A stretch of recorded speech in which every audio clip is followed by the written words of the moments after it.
Double double solve करतो question तसा दुसरा क्वेश्चन टॉपिक अरे माझं म्हणणं आहे, काय घेतलंय 0.08? अरे ते आलंय रे कॅल्क्युलेट करून कुठनं आलं ते कॅल्क्युलेट? काय 20 डिवायडेड बाय 2500 हा गुणले हजार. गुणिले 1000 मी कुठंच केलं नाही मग हे हजार हजार हा, हे तसं खाली म्हण की मग कुठं कॅन्सल केलंय. मग केलं 100 ही काय म्हणायले, 100 म्हणायले, 100 ने केलंय. मी ते 100 कुठनं अरे आणलं? सॉल्व त्याने केलंय मला कसं माहित असणार. मी म्हणते 100 ने केलंय.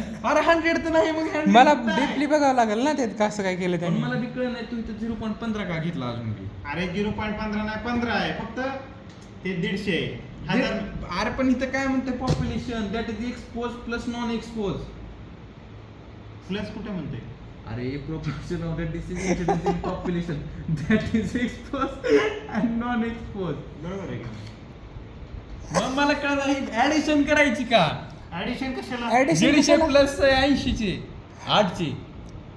Addition अरे बाबा ते पॉप्युलेशन अट्रिब्युटरी रिस्क म्हणजे जर तू रिस्क फॅक्टर जर काढून टाकला तर तुला ते पॉप्युलेशन ॲट रिस्क कितीपर्यंत तुला कव्हर करू शकतो हे त्याचं मिनिंग.